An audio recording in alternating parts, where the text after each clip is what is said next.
Bones Exposed here on WICR's Full Metal Attack. Thanks for listening in.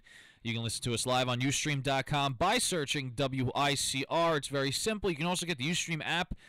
Nick likes to promote that as well. Very easy, mobile listening. It's the new technology out there. Yep. Maybe the future. It is the future. We're in it. Thanks for listening to us. We had some of Mice and Men, like you just heard. Before that was All That Remains with 2 Weeks, and of course Demon Hunter with Heart of a Graveyard. What'd you think about that? Very nice selections, Pete. I know a few weeks ago you had mentioned me about Demon Hunter, and I went on another thing on my I can't talk today. Okay, take two. Another I went online. Mm-hmm. Sound like Porky Pig there for a minute. Went online and looked up some Demon Hunter, and I was actually impressed. It wasn't overly growling in terms of vocals, so they did a very good job. As LA Dying, of course, you've played several times before. All That Remains. Headphones just All That Remains. I'm sorry, All That Remains. In both cases, good stuff. But the All That Remains song was again not too heavy. Excuse me, there. Choking. Nick Rippo, everyone. I'm choking. I'm sorry. No, I'm sorry. You okay? No, I'm okay. Okay, so keep I'll talking. some water later. All right. That of Mice and Men that you played, not as heavy, not as growlingly heavy as I thought it was going to be, but musically good. Very interesting solo. I mean, a lot of wah-wah infused solo work there. Yes. Yeah, he definitely plays with the wah-wah pedal a little bit. And then the All That Remains song, the bass work, the bass drum work. Yeah. Actually reminded me a lot of. You ever heard Metallica's Dyer's Eve? No. I'm sure if I it's that same heard it. It's that same style of playing the bass drum like a snare drum that like a roll almost on the bass drum. I mean if you listen to a lot of the heavy metal bands, I'm sure when I play I'm gonna have some A Day to Remember in the next set. Mm-hmm. Common Courtesy? Yes, from Common Courtesy. You can't get enough of that. I have to say I've listened to that album I think one time entirely through, and a few other times. It's a great album, and you know what? Very impressed. It's an easy listen. I mean, it's like 16 songs, and it's only about an hour long, maybe a little more. But you know what? That's okay if you don't want to listen to it all in one shot. I definitely recommend it. But we'll get into that later. We're just gonna go to the weather real quick. Tonight, increasing cloudiness, low of 28. Tomorrow, snow at times, high of 35, and on Saturday, warmer with periods of sun, high of 48. This weather report's brought to you by Iona College. Move the world. Now I have a question about the weather. We all do. You said it's going to be snowy at times, right? Snowy at times. I heard 2 to 5 inches in the Westchester County area. Snowy at times, right? Yeah. Which times? I don't know. I just at times. Well, I heard into the I heard all day it's going to be on and off. Some reports tell me it's going to start at 10 a.m. It's going to start at 1 p.m. It's going to start at 6 a.m. I don't know if they know what they're talking about. Well, but what a weather report that is? They tell you it's going to be snowy at times, and they don't have the common courtesy to tell you which times. That was a good segue to common courtesy, but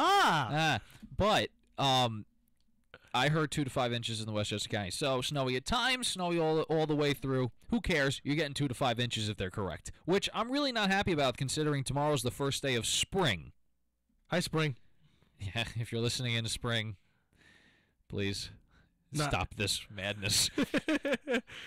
Well, actually, tomorrow is the spring equinox, correct? I believe so. That's why it's the first day of spring. But wait. Is that not the day you can balance the egg on its tip? Am I correct? You can do that? You didn't know that? No. On the day if I remember correctly, on the day of the spring equinox, you can take an egg and you can balance it like this. I'm gonna try that at the ledge edge of my I'm gonna try at the edge of my table. If I crack an egg and I break it, you're buying me a new case of eggs. A whole case of eggs? A whole $4? Yeah, it's happening. I'll give you 5. Wow. You know why? Because I'm sure that you're gonna charge me $1 for stress. I'll charge you $5 for stress. Mental stress, a $1 mental stress charge. I want to go into. Speaking of common courtesy. Oh, jeez. I just want to go into some technology news. Not so much technology, but Xbox news and PS4 news. Battlefield Hardline coming out on Tuesday. They had the midnight release Monday night. Well, Tuesday morning at 12. my first impression's amazing. I mean, it could be biased, but considering that Battlefield is my favorite franchise. For those of you who played Battlefield before, it is a war game, if you will, combat game, first-person shooter, FPS for your gamers out there.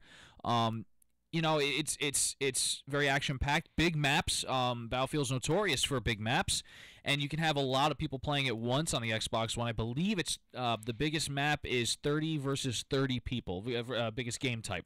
Yeah, it's intense. That's 60 people. That is 60 people. Great math. The math major here, Nicholas Grippo. See that? Grip's greatest additions. And it's not the typical Battlefield. It's Battlefield meets Cops and Robbers. The campaign is set like a TV show, almost like the TV show Cops, but it has like a story behind, almost like a Law and Order maybe, without the judges and stuff. Dun dun. Yeah. And you go through each episode, and you're a cop in Miami and other places. Well, I haven't gone through the campaign yet to see if you move out of the Miami area, and you fight crime. You investigate stuff, almost like a little bit of L.A. Noire, if anyone played that classic game on the 360 and the PS3. But it's amazing. Some new game types is heist. You know, cops and robbers. Cops are protecting a bank, and the robbers want to get to the bank. It's very simple. Hotwire, which is a spin-off on Conquest. If everyone remembers Conquest, it's like a King of the Hill. You keep different areas, and they made it into cars. So you have to get into the cars and drive around, and you have to keep that car for a certain amount of time. And there is 5 cars you can get, or motorcycles, I should add, and it's insane. It's great, and I love it. Retail price for this game is $59.99. If you want to get the deluxe edition, it's $69.99, so $10 more. On top of that, if you want the season pass, which means you'll get some bonus features, you will get the DLC. I think 2 weeks prior to when it's supposed to come out, so you get early access to the DLC. That'll cost you another $49.99 for Battlefield Premium. And what exactly is in the DLC, Peter? Expansion packs, different packs that give you different weapons, different camos, different perks, just anything you can think of. And, of course, early access to these expansion packs. And you know what? If you can get the expansion packs early, why not? I mean, also, if you want to go buy all this stuff separate, it would cost you more than the $50. So I recommend, if you like Battlefield as much as I do, go big or go home. And if I may interject with some video game news of my own, because Sure. I just play my one WWE game, which nobody else plays, because I'm a sad person. You're not sad. Well, saddish. But in any case, Is that a term? saddish? Does that work? Sadish? Anyway, WWE 2K15, the next generation of WWE games. A lot of people like it. Some people have complained that they took a lot out in the of last year's game. There's not a lot of created modes, and some of the animations look a little funky, but I think they've done a very good job of laying the groundwork for the future. And since Pete's talking so much about DLC, there's one piece of DLC that's yet to be released, and it is the piece of DLC I'm actually looking forward to over anything else. What 2K did this year, along with a My Career mode a la the NBA 2K series, where you take a player through an NBA career, they did something now with taking your own created character through the ranks of NXT Right. and up through Superstars, main event, etc. They also introduced what's called 2K Showcase. And 2K Showcase takes a look at rivalries and particular careers of wrestlers in the WWE. Okay. Now, built into the game this year, there were 2 showcases. One was Showcase number 1. the Triple H And Shawn number Michaels. 2 was showcase number 2. Very good.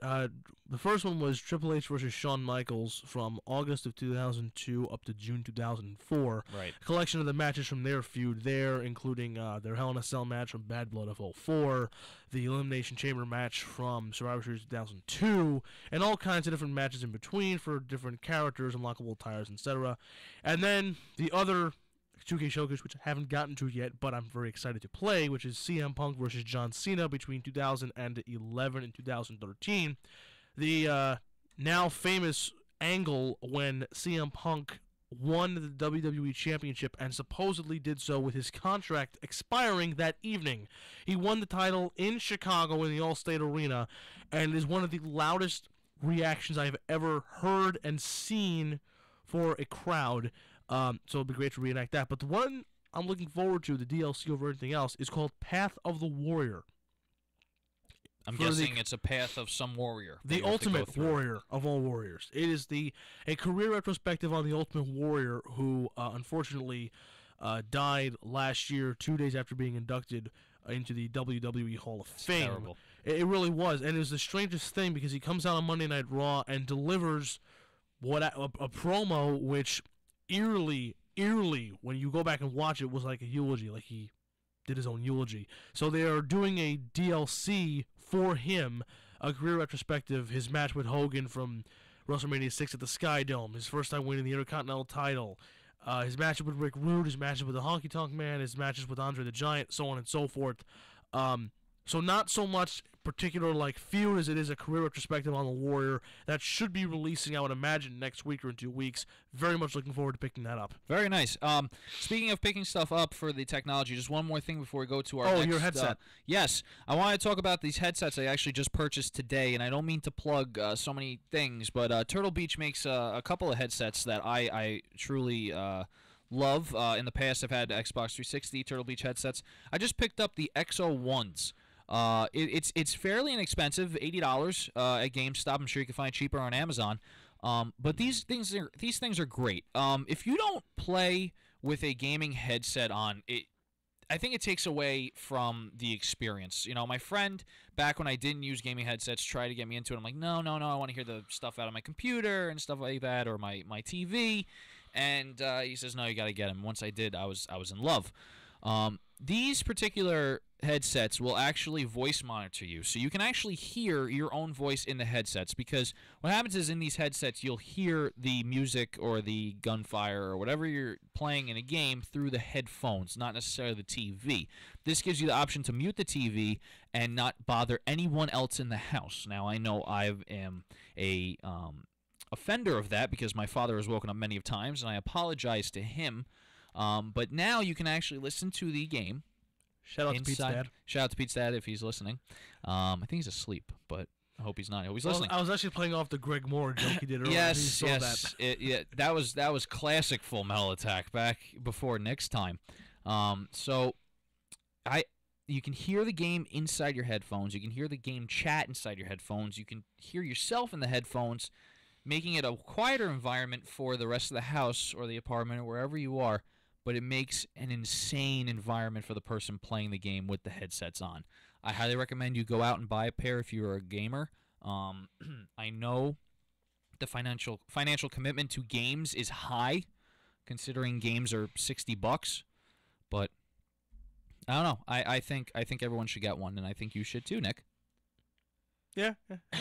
How much again, Peter? For the low price of $80. Yes. So I mean, you can buy one.